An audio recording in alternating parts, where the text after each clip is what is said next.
Love is all is love is all love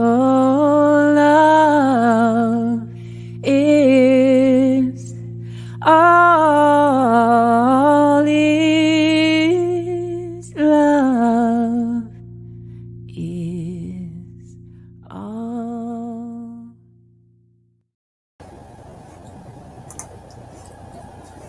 Hello and welcome to Pray Love, hosted by Deb Maybury and Dave Rogers.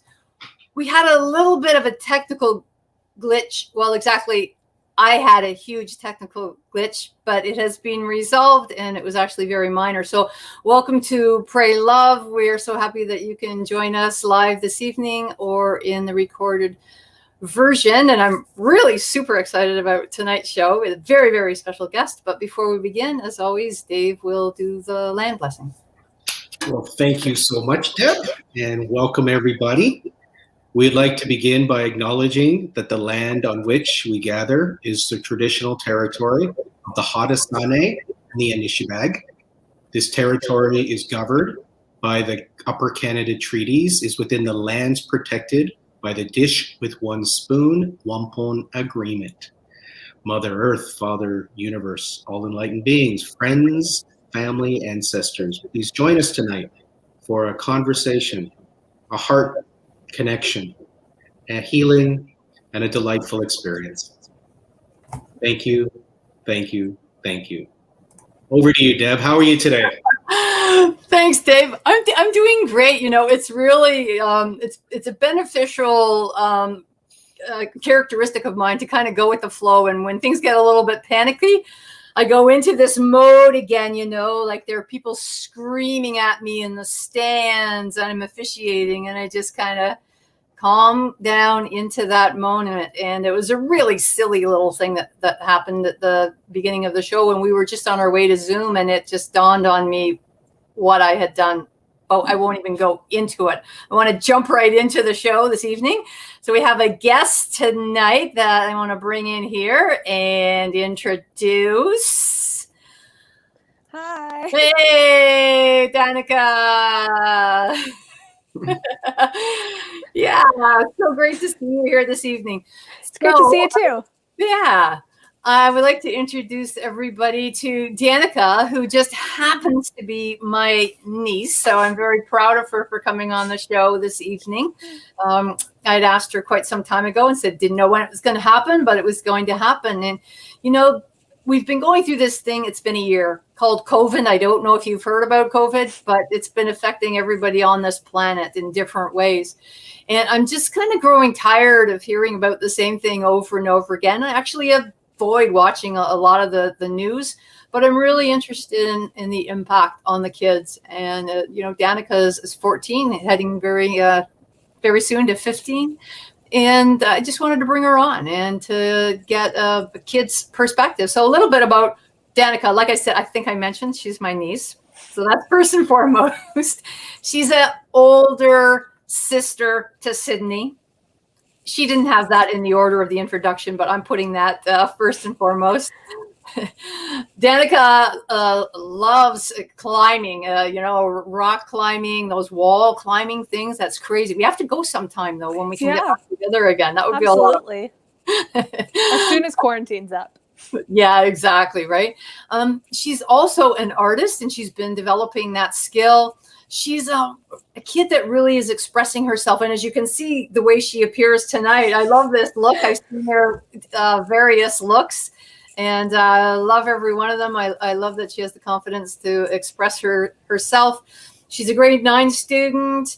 And I have to share this, you know, at some point your mother and father will see this. And, you know, she says, I hate doing chores. I know. I know that. Pretty typical kids. She loves gardening. I'm hoping one day that she actually turns into a chef. She loves to cook. She loves working in the garden. So welcome to Pray Love, Danica. It's nice to be here, honestly. It's so Thank fun. you, I'm Dad. really looking forward to it. And we didn't have much time in the room beforehand. So, Dave, Danica, Dave. Welcome. Great to have you aboard, and It's great love to be here. love to hear what the last year has been like for you. Love Yeah. to hear some of your experiences and what's been perhaps a high and a low. Yeah. It's been a roller coaster. So what is a high? What's Um, a high for the year? Well, there have been a few highs. Like, for example, this winter, because all the arenas were closed, me and a couple friends that were in my bubble went and skated on the local lake because it was all frozen over, which means, like, we have never done that before. But with COVID and the arenas being closed, it finally gave us an opportunity. And, like, people came by every morning and paved it off, like, shoveled off the snow. And it was really thick and beautiful ice. It was perfect for skating on, and we just had a great time. That's something that we never would have experienced if the arenas were still open. Where is that? We have a little library in town, and behind the library there's this like medium-sized lake. It's not actually that big, it just feels bigger because, like, I live here. But it's a really pretty lake. We go fishing in the summer. We can skate on it in the winter, as I learned. It's just a really nice experience. It's all surrounded by forest. It's beautiful. Absolutely. Hey, Which part of Canada, sorry? Like, it's by Orangeville. Okay. I don't know if you've heard of that. Yeah. It's a little town off the side. Okay, I'm in Brampton, and actually Deb's, as you know, is in Brampton too, so Yeah. Great. well, I look forward to the invitation because I think we could still go skating. That's been one of the challenges, is not to see family, right, over this period of time in a lot of cases. Yeah. So the second part of Dave's question was the lowest low of COVID. Well, I have been trapped in a house with my mom and sister almost constantly. And we got tired of each other a little bit fast. Let's just say that. It's been a challenge being around the same people all the time and not being able to get out of the house as much. But it's what happens. We are all stuck inside for everyone's safety. You just got to deal with the lows. Has school been dramatically different for you, and in which way? Oh, school has been interesting. For me in particular, I know some people haven't gone back fully, but for me in particular, what we do is we go into school in the morning with masks, socially distancing for half the day, and then we get home and then we learn online for the other half of the day. Mm. And has that been cool, or has that been a pain, or what? It's been a little bit of a pain traveling back and forth, at least with the hour we get in between school 1 and school 2. I can cook myself lunch, which is something I couldn't do before. Like, before it would just be, throw a sandwich in your lunch bag in the morning, maybe a cup of Jell-O. But now I can actually sit and cook for myself, which is nice. I can have a hot meal. Fantastic. How long have you been doing that? Because you were completely isolated at home for a while there. So it started in September. We were isolated from March until August. And then in September, we went back to school. We've been doing this half day ever since. And when we got quarantined again from, I believe it was December to January, it was fully online school for those couple weeks before and after. But now we're back to the half day system where we go in the morning and go back after school, like in the afternoons. Right. So you're able to see friends now. So yeah. Kinda. Yeah. It's a weird mix of having to social distance and wanting to socialize with people. Sure, for sure. I can understand that and appreciate that for sure. Let's go back, because it's a year. Yesterday was a year to the day that I found out, right? A few days before my birthday, was like shut down. It's like the world came to a screeching halt. But from your perspective at that time and hearing about this, what was the impact on you? Like, how did that land? Like, that there's potentially this virus, not potentially, there is this virus that could potentially end a lot of lives around the world. Like, what was that like for you? Well, At first, I didn't really realize the full impact of it, so I was just thrilled that I got an extra 2 weeks off of school. But as quarantine continued into April, May, June, all the way through to August, I'm like, this is much worse than I thought it would be. It's not really fun anymore. We have to learn from online. There's people dying everywhere. The news is just terrible all the time. You're being served nothing but bad information. It was hard to adjust to. Right. And then Especially with bringing a mask in public. I always forget my mask. I still do. That's like a chore, right? Yeah.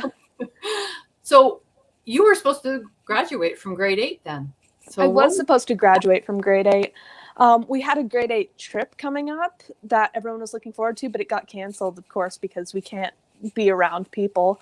And I was going to graduate in person, but we didn't even get like a ceremony. They just recorded a video and sent it off to all the families. And for our stuff that we left in our lockers, they just did a drive-by and everyone had to come pick up a bag from off the road.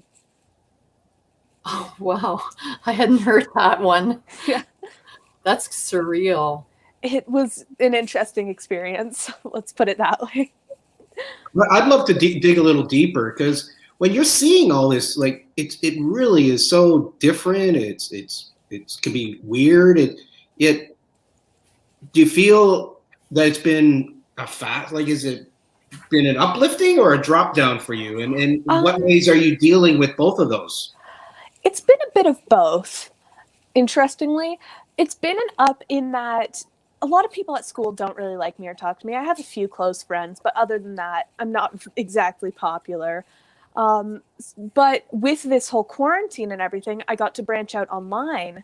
And through my cousin, actually, I met some online friends that were really great. And I still talk to them even now when school's back, like somewhat back to normal.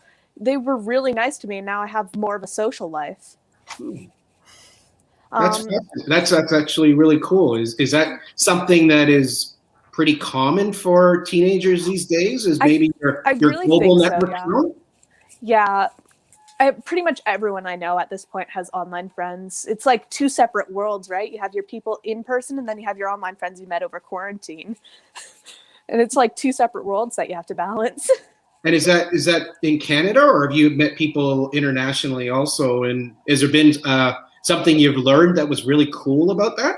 It started out as just people in Canada, but as I got to know these people, they introduced me to their friends, and they introduced me to their friends. And soon enough, I have people from everywhere, mostly the United States and Canada, but I have a couple friends from Greece and stuff, like the UK, just everywhere. It's really interesting. And is that done on Zoom? No, I use Discord. And it's all anonymous, right? So no one knows each other's real names. We just bond and talk over stuff like anime, video games, just whatever's interesting. Sometimes the news, politics. The US election was a big political one. No kidding. Yeah. That's fabulous. I mean, that leads right into one of the questions that I had for you, was with regards to the different platforms. So I know it's not as much with the teenagers because you guys are right up to speed with what is available out there. But how have you found switching from in-person relationship to online? And what are some of the platforms or the apps that younger people are utilizing now? To talk to people, I pretty much only use Discord. I don't give out my real phone number to anyone. I don't give out my email. I use Discord because it's anonymous and I don't have to give away any of my personal information. So that's where I talk to people, and I just have my Discord tag that I like. That's how I add new friends and stuff. That's pretty much the only major one that I use, apart from YouTube, which isn't really a chatting app. It's more for watching videos, and TikTok, again, for watching videos. But apart from those two, the only other one that could have the potential to chat with people is Instagram, and I'm not even really using that anymore. It's mostly just Discord for me. You know, it's interesting because I didn't even hear about that. I thought you made a typo or something when you put that in that note today. No idea what that is. I find it so interesting. Dave, do you want to throw in a question? Well, I guess, have you been on TikTok, and is TikTok been part of your life? I've been on TikTok, but I have not made TikTok videos. I've made a couple, but I've since deleted them because they were just bizarre and I wasn't really a fan of them. I made those way back before quarantine even started. I've since deleted them, and I have one still up, I think, and it doesn't even have any meaning. I mostly just watch other people for their content, and it's a really good source of entertainment, but it's really fast and it makes your attention span just shrink. That's why I spend more time on YouTube when I can. Right. How are your friends doing with this shutdown? Your peer groups? They've been doing okay because a lot of the people I know talked to each other after school on Snapchat anyway. Not a lot of them like really hung out. We are, of course, like missing each other, but that can't really be helped. We just try to stay in touch as much as we can. I have a few really close friends that live here in town with me that I would hang out in social distancing, of course, but hang out with, say, at the park over the summertime, and we'd have a lot of fun there. Or like we'd make a bonfire in the backyard and we'd be social distancing, we'd be safe, but we would like just hang out together whenever we could. Just doing whatever we can to stay in touch, and we keep in touch online too through Snapchat. I don't really use it much anymore because we're back in school and seeing each other, but through Snapchat, through texting, anything we really can. Right. And I just started to hear some news the last few days about it looks like we're going into the third wave of this. How are you feeling about that? Are you going to be out of school again? I think we're going to be out of school again. Honestly, I haven't really been paying attention anymore. Like you said, I've just gotten tired of the news. It's just the same stuff over and over, and it has been for a year. Nothing. It's just the same. With the kids your age, what is the thought or the feeling about this? Like I know the way you grew up. Is this a conspiracy theory? What did the kids your age talk about? Is this man-made, created this to get? At this point, I don't think anyone, even the kids who would do it for a joke, are saying, "Oh, it's a conspiracy. It's something the government planned." Honestly, we're too far into the pandemic for stuff like that, I think. I don't know. It could be different in other places, but as far as I've seen, even the kids that would make jokes like, "Ooh, it's a conspiracy," they've even stopped doing it. Right. Go ahead, Dave. When you were watching TV in the last year, when you were watching the U.S. politics and that, has your opinion of adults changed very much? Oh, my opinion of adults over the last year has changed. Please tell me a little bit about in which ways. Well, I've started noticing that they are also humans. They're not these like perfect beings that can do no wrong ever. They're still humans like me. They can always make mistakes. They can also do things that aren't good sometimes. They can make bad decisions, and it's not good to always think, "Oh, the adult's perfect because they're an adult," because at the end of the day, they're still humans, and humans can still make mistakes. Did you have any big learnings from past President Trump? Oh boy, past President Trump. Having seen some of his tweets and stuff like that, his speeches, especially during the election on November 3rd and 4th, I stayed up that whole night to watch. He has made some mistakes. And I think that's a really good example of adults aren't always perfect. They can make really big mistakes. Even if they're in these giant positions of power, they're sometimes not always right in those positions of power. And it's okay to call them out for it as long as it's appropriate. Thank you. That was a great answer. So politically correct. Oh my goodness. Well, tell us what you really think.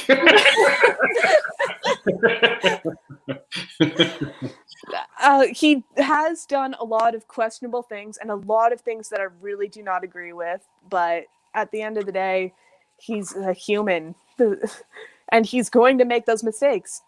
People who blindly follow without actually stopping to look. It's just weird to me because, like, people do make mistakes. It's not like you're following a robot or an AI that can do no wrong. Sometimes people are going to make mistakes. You got to call them out for it. Thank you.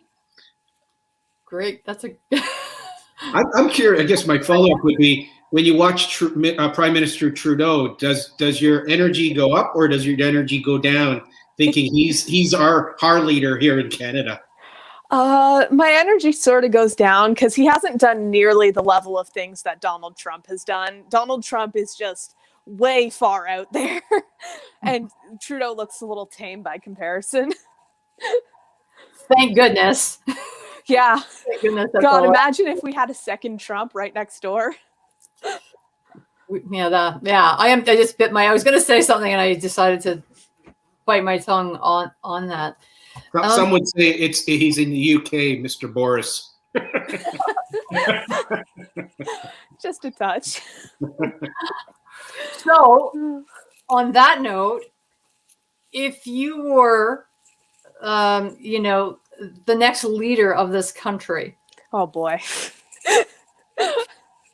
tell me, as a 14-year-old, tell me what the kids need. What are the main concerns of the kids your age? Mental health is definitely a big one. Getting better support for mental health, especially free support, because I know it can get a little bit pricey sometimes with therapy and stuff if you don't have insurance. Just making that more readily available and making the education about it better. Also, including more diversity in any field that you can. LGBTQ plus representation, Black representation, Indigenous representation, just everything, Just trying to be more inclusive. Do you think the school's doing a pretty good job at that, or what are one or two ways that they could do it better? It's tough to say because they are conveying a message. It's just hard for that message to come across to people. I think it's more of the way they're conveying it, because if you strip it down to its core, they are technically delivering the information. But for a lot of people, it's either delivered in too kiddie of a way, or it's not serious enough because they don't want to be too serious in a school setting. So it doesn't get across properly. At the core of it, if you really understand what they're saying, it's good. But a lot of people don't, and that's their education about it, and it's not quite enough. But then again, in a school setting, we can't exactly make it much harsher unless you want complaints from all the parents, right? Which I wish wouldn't happen, but let's face it, it's going to happen for at least one. And if there's even one complaint. That's the thing, it's been over a year. One of the things, probably the only thing I really two things, family and friends, obviously seeing people in person. But the other thing is, for years and years and years, I've gone into a high school and I've taught self-defense, self-protection, with kids your age, right? Grade 9 to grade 11. And I miss that so much. And one of the things when I go into the school is to have that dialogue with the kids and have an open dialogue. And it's like, okay, what is said in the room is in the room. And it's really heartfelt. And what I've found over the last, 15 years of doing that is there's a significant distinction between kids 15 years ago and now, because you guys have grown up with social media. You've grown up with Google. You can Google something and prove your teacher's wrong and put it right in your teacher's face if you want to, Yeah. But it's so important to give you guys a voice in the area of mental health. As you know, your aunt went back to school to become a psychotherapist. And I actually had a message today about somebody that's struggling with money and, has to decide between the psychotherapy and something else. And it's a struggle, right? I mean, you guys at school, if you're going to school now, correct me, I believe that you would have you have a guidance counselor or something like that. We do have a guidance counselor, but it's one lady for the whole school. One? Yeah, I've met her. I've met up with her. I'm not going to go into detail, but she's the one person in the school. And I remember I had to wait for her to finish with her other student before I could go in and talk to her. How many do you, if kids readily asked for support or help through the school system, how many guidance counselors or therapists do you think in a school like yours, and you can say how many kids are at the school, but how many do you think they would need to help the kids? Well, if we took away the aspect of fear, like anxiety over talking to someone, and we took away the aspect of cost, I'd say for my school, there's a few hundred people there, probably like 400 or 500. I'd say probably at least a dozen, because there are a lot of kids struggling, especially with this pandemic. A lot of kids are struggling with their mental health, including me. It's really hard for them. But then again, with only one person in the school helping, it's really hard to help everyone that needs it. Right. May I ask, when you say mental health, can you be a little bit more specific about in what areas or what names of the challenges? A lot of depression and anxiety that came with COVID, and stress about school, stuff like that. Anxiety about their home lives, because a lot of tension has come up through being with everyone all the time, like being around your family 24/7. It created a lot of tension and anxiety, and it's hard to deal with that with the people who are giving you that anxiety. Have you found some resources online to assist with that? Is that something that is shared? Like, do besties share? There's a great video on stress management. There's a great stress on dealing with loneliness. There's a great, is that online learning available also, or is it that online learning is available, but it doesn't always help in every case. Sure. For some people it can help. It just depends what degree you're feeling those feelings at. Like, how severe is your depression? How severe is your anxiety? How severe is your stress? Because for some people, they can get tools from a video and that can work. But for other people, they need to have that support of a person to talk to. I think you just gave some great issues. And I'm just going to, oh, is that what it is? That's what it is. There we go. If you're new to this is our 33-minute magical moment. And I have a feeling Deb's got an idea of the way that we're going to celebrate it today. So Deb, what ways shall we share the magical 33-minute today? Here's the question.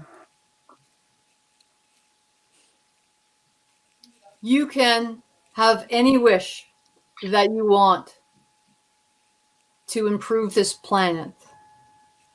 You have the fairy dust, the magical wand. There are a group of 14-year-olds in a room. Can you please tell us adults what magic formula we need to help support this planet? Oh boy. Remember, you get to pass it to Dave if you want to first, so you decide. It really depends on which 14-year-olds you're asking. You and your friends. Okay, if you're asking me and my friends, I'd say healthcare. Just healthcare in every area. Physical health, mental health, everything. Just making sure people can stay healthy and functional. What's the definition of health? Things like, not for physical health, not being sick, not being injured, like not having to deal with, like not having to deal with sickness, not having to deal with being injured and not having a way to treat it. For mental health, getting that help, getting that therapy, getting those meds if you need them, just having readily available medicine, making sure everyone gets their vaccines, making sure everyone can get a physical once a year. That includes dentistry too, making sure everyone can get their teeth looked at, just making sure people are physically and mentally good to go, you know? Thank you. Dave? My little fairy dust.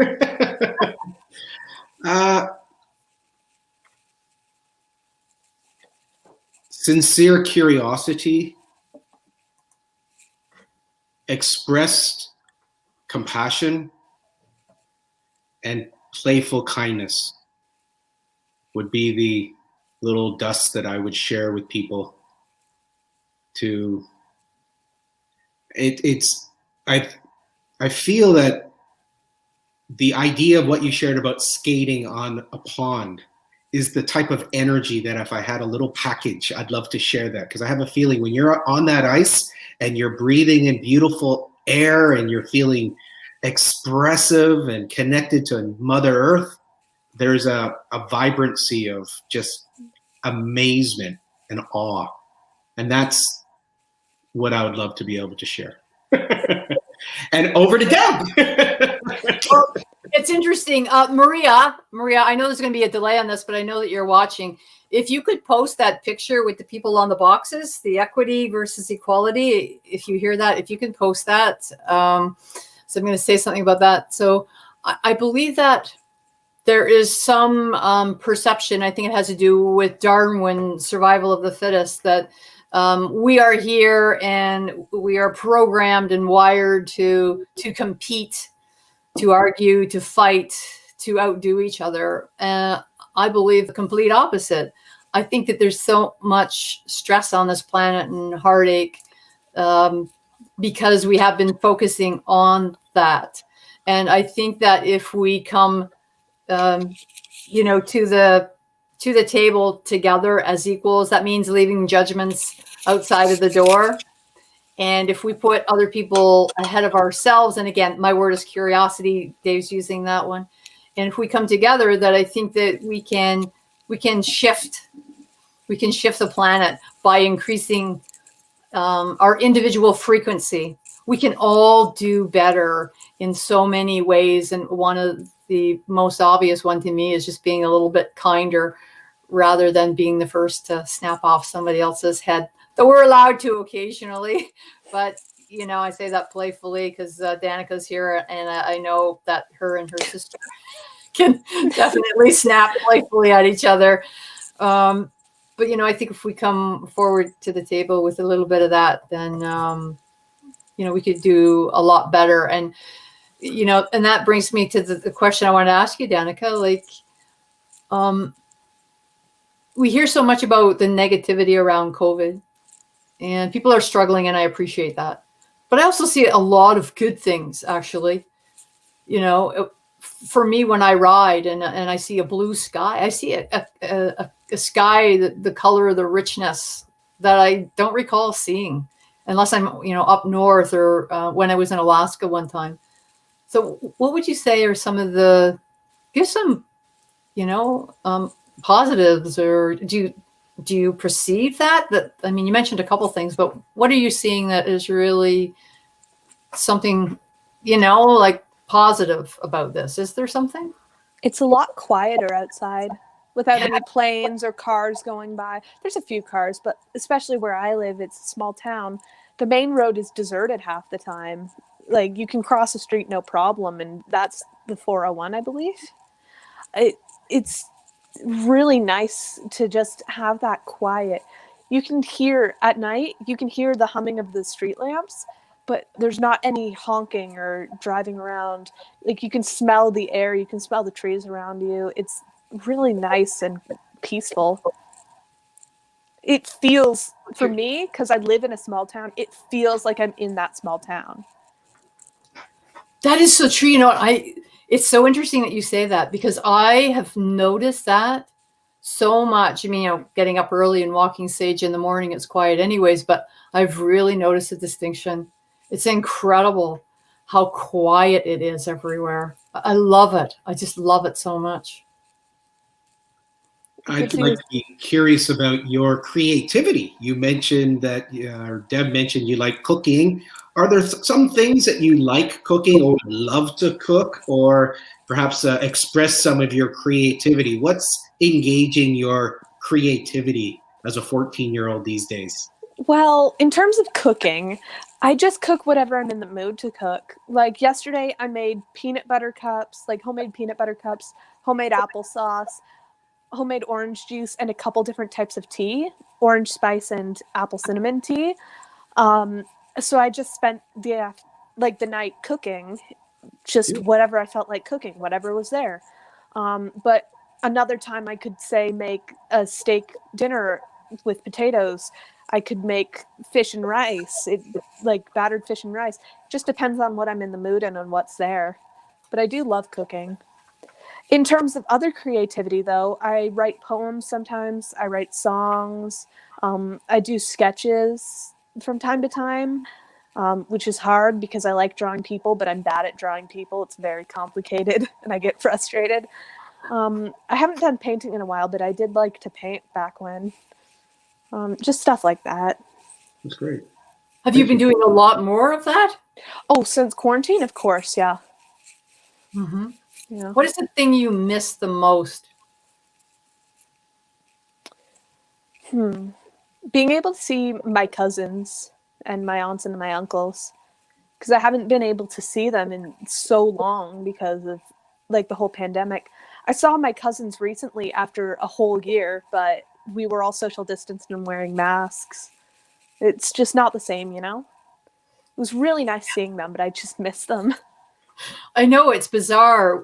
Last year at Christmas time, we did a Zoom call, right? And people, but you can't talk. Like it's one person at a time talking to everybody, right? Yeah. You can't have those dialogues. It's just been a very strange experience in terms of holidays. It's a big difference. And you're in a family that does a lot of visiting around those holidays, right? Yeah, we visit all the time, even if there's not holidays. Like, Dad loved to drive down to London. Sometimes we'd go every weekend and go visit. Like, we'd go down to London because we have grandma, an uncle, actually 2 uncles, our grandma, an aunt, and we'd go and visit them and like their kids and stuff, and it was a great time, but we can't really do that anymore. I know. It's crazy. Dave, how are you finding it? Is your son living with you now, or what's happening there for you and family? Well, he has a wonderful situation because he's cohabitating with schoolmates, and so they've been enjoying their freedom, and they have their bubble, and they have their classes, and I have a feeling he loves it. And he visits once a month, and it's pretty terrific. He comes back and cooks for us, and we put an order in, or we talk to him about what he feels like cooking, and we tend to have a big festival when he comes back. Not big as in number of people, because it's still only sort of 4 or 6 people, yet it's something that we've been able to manage over the last year. Mm-hmm. You know, one of the things that I find kind of crazy in a sense, you know, when people do get together, you say you have a bubble, but the thing is how can you have a real bubble? Because within that bubble, then those people are seeing other people. Like Danica, when you go to school, you're seeing other kids. I see the kids at the school right behind here. They're not all wearing masks. I mean, I don't want to get anybody in trouble, but what is the level of commitment to wearing masks and that social distancing? At my school, everyone has to wear a mask, even outside, even on the bus at all times. I don't know how it is at other schools for outside rules, but I know for me, being in a high school, we're all expected, because we're old enough to know, oh, you should put your mask on. We're expected to keep it on all day. We can like lift it to like get a sip of water, to eat a snack or something, but we're supposed to have it on for the entire class, and we're supposed to hand sanitize between activities. And it's been working so far. Right. I guess we would hear if there were any outbreaks, right? What did you think? Did you hear about it? There was the outbreak, the college or university students in Peterborough recently. There was a huge outbreak there. Oh dear. You know, we have family in Peterborough, right? Yeah. And yeah, that was just the last couple of weeks I heard about that, and they were getting together for parties. Oh dear. I'm assuming you're not doing that. I won't tell anybody. No. No. I wouldn't get invited to the parties probably. But either way, no, I wouldn't go to a party. If not now. It's just too big of a risk. Maybe getting together with, if we've been inside for like a couple weeks, like in the summer, if we were just staying inside with ourselves and it was that period of time where we're like, okay, I haven't been in contact with anyone, maybe we can have a sleepover in a tent in the backyard. That's the most I would do because we took the precautions in advance. But if I wouldn't go to a party or something like that, that's way too big of a risk for no reason. It's just a few minutes of fun for potentially people's lives.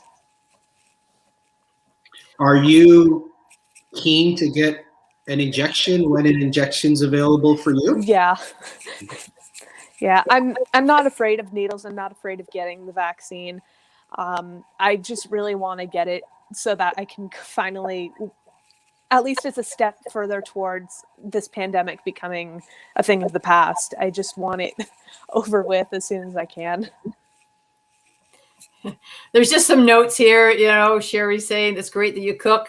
Yeah, I can't wait till she can cook for me. Maria saying she misses the party and parties. Yeah, for sure. In terms of the vaccine, it's like every day I have these conversations with people about whether or not they want to be vaccinated. And it's just, it's one of those, there's such different opinions, like absolutely not. It's too soon. It's not safe. I want to wait. And no, just line up and give it to me as quickly as possible. So you're in line then. Yeah. Even though, do you remember maybe, was it around 4 or 5 years ago or something? I can't remember. Maybe it was longer than that. But your mom, so my sister, had just a flu shot, and remember her arm? She had a really hard time with it. Do you remember that? Yeah, I do remember that. But I think that was more her body's reaction to it, not so much like the vaccine itself. I think it was just more how it interacted with her body. Because for some people, the vaccine could do that, but that doesn't mean that for everyone it's going to do that, right? Because for some people, they could have something in their genes that would make them react, but it's better to get the mass population vaccinated as soon as possible. And if you have health concerns about having a reaction, then okay, you can wait. But if you don't think you have any health complications or would get any from the vaccine, it's better just to do it, honestly. Interesting. And Dave, what are your thoughts on that one? My parents are going to get vaccinated this week. They're very excited about it. And I believe it's an individual choice. I haven't decided whether I'm going to. Yet, if it came down to you have to travel, I probably would be quicker in line. And so that's my personal experience with it right now, because I am actually planning some travels in April or May. And I may have to get vaccinated to allow me to do that, and then I would. So, my friends in Australia are very anti-vaccine. They're some of the most fervent. They look at vaccines as oppressive and manipulative and totally conspiracy-driven, and so they're very much against it. And we have some pretty heated conversations. Mm-hmm. I do believe it's very much it's personal choice whether or not to put something into your body. That is it's a foreign entity, and that is a little bit frightening, a little bit reluctant for that. I'm in a position of just sitting back and waiting. So Danica, if you get a shot, well, then we can hang out, because then I'm protected, and the way I see it is, if other people are getting the shot, then everybody won't need to get it. But it's an interesting topic. But are your friends kind of the same? It's never really come up, honestly. I'm pretty sure they would if they had the chance. When we did vaccines at school, when I was in grade 7, we all, was it grade 7 or the start of grade 8? When we would all line up and go down to the gym one by one and get our shot for our normal scheduled vaccines, none of them had a problem with it. So I assume they'd probably want the COVID vaccine too. It's just one of those things. I was wondering, as a 14-year-old these days, do you think about your future very much? Is that something that is on your mind, or you enjoy being where you're at and you're not going to be thinking about the future too much? I'm scared of the future. Quite honestly, especially the whole becoming an adult and moving out on my own part. I feel like, especially right now with the housing market so high, I don't know how to do taxes. I don't know where I'm going to get a job while I'm in college. It's stuff like that where it's like, how am I going to provide for myself? You know? Do you know what you want to study, or are you thinking? I don't know yet. I was just curious whether that's something in your radar or not. So, Not really. And to be very honest with you, there's no hurry. So don't feel like you have to be in a hurry to do it either. But you just opened the door, Dave, and it's interesting. I think it's important to think about that. But I also believe, like even myself, and Dave, like it's not like we didn't change midstream, and do other things and explore other things. And I think you're never too old to learn, discover, and experiment with different things. And I think that your generation, it's going to be very different. Some of the jobs, like they don't even exist anymore, and there are new jobs being created all the time. And I know that you have your Uncle David's kind of brain and for that mathematical, all that, and both of your parents are very curious and really, I would say, thinkers. Yeah, I'm more of an artsy one. I can think, but like I can be intellectual if I want to, but I don't think I want to do that as a career necessarily. I'd rather do something creative like art or music. Mm-hmm. That's wonderful. I think one of the things that I share with my son, who's 20, it's just this idea that he might have 4, 8, 12 different types of careers, and that to think and to put pressure on yourself that you have to decide and you can't make a mistake. That's the area that I try to swerve to say, just give it a crack, see if you like it, and if you don't, move on to something else. So there is that element that I find some 14-year-olds. I remember when I was that age, that was the pressure I put on myself, and I have a feeling that different people put pressure on themselves. Have you come up with some ways to release or let go of that pressure or stress? I just don't think about it. Cool. No thoughts, no problem. Good. It's in the back of my mind kind of, but I try to avoid it as much as I can because I don't know yet, and I don't want to put that pressure on myself to know. I'm just kind of going with the flow. So Maria says teens are encouraged to be kids. There's enough time to think about it later on. Of course, arts and music, right up my alley. And Sherry, good for you, Danica. Just follow your heart. And that's the thing. We don't know where this planet is going. And I think it is so important to do what you love. And the interesting thing is, so when I was your age, I was painting all the time. I was doing clay sculptures. I was doing artwork. In my free time, that's what I did all the time. I was writing stories, writing songs, writing poetry, and playing music. And then life came in and I went in a whole different direction. And where am I now? Oh, and I had also started off in psychology, and then I went in a different direction. And I'm back to the things that I loved. I'm doing the things that I love.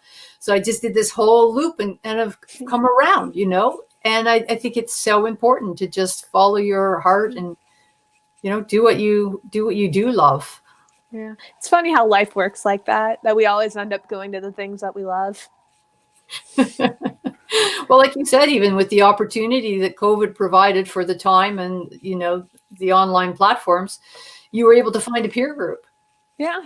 And there are so many kids that are feeling isolated, and you've reached out and you've actually connected, with some people that are, thinking the same, like-minded. It's so important. Yeah. It's really nice. Exactly. I think it's amazing that you can experience people from other areas of this world, in the States. I think you said Greece, That's amazing. I do love the idea, right? The self-defense person in me. I do love the idea that you're on a platform where people can't identify where you are and that type of, because I think that's really important for a number of reasons. I wouldn't share personal information on there. That's terrifying to me. It's just mostly stuff like talking about anime, like creating OCs to like do role plays with, where you can like pretend to be a character, like a D&D style thing, but online. And you can create these different situations and scenarios with your characters that you made. It's just fun and a way to get together with people. It's so funny because I'm remembering one of the last times that we were together, right? Was when we went to that, I don't even know what it was. What's it called? Where we went, where you guys were playing all those games and everything. The arcade? The arcade, yeah. It doesn't matter what the name of it is, but we went there and it's like, so Auntie Debbie, okay, here, load up this amount of money and that amount of money and just go and play. And I remember sitting there going like, what is this place? The sounds, talk about silence. There was no silence there. Yeah, it was very loud, but it was fun. But you know what? It was a lot of fun watching you guys have a lot of fun. I was brutal in those games. Is the world a Matrix, by the way? Pardon? Is the world a Matrix? I don't know. It could be. We need more time for that question. That's a whole other line of talking. We're right near the end. So in terms of, the topic tonight, teenage and COVID, any final thoughts or any last words that you would like to share or express? If you have like teenagers in your life, just make sure that they know you love them and that they're doing okay. It's really hard right now, and it's scary, honestly. They just be there for them, and not in a way that's like overwhelming helicopter parent, oh, I have to protect you from the world. Just make sure they know you care. 2 or 3 ways to do that? Just doing mental health checks, like, are you doing okay? Is there anything I can do to help? How are you feeling? Stuff like that. Making sure they get out and like maybe take a walk at some point. Don't force them, of course, because not a lot of people that I know want to, but just offer them like, hey, maybe get outside, get some fresh air. Make sure they eat, because I know I haven't been doing the best with, regulating my food intake. I've probably drank more energy drinks than water this year. It's an over exaggeration, but just make sure they're staying relatively healthy, and make sure that they can get that help if they do reach out and say, hey, I need help with this. Right. Don't shut them down. Super. Beautiful. Wow. Great advice, Danica. Thank you so much for coming on Pray Love. I'm incredibly proud of you. Your question, that final answer just put tears in my eyes. So I love you to death, and I can't wait to see you guys. Thank you again for joining us. Thank you to the audience. Dave, thank you so much. As always, Danica, stay on in the back room, and I'll talk to you in a minute, okay? Okay. Love you. Okay. Bye-bye.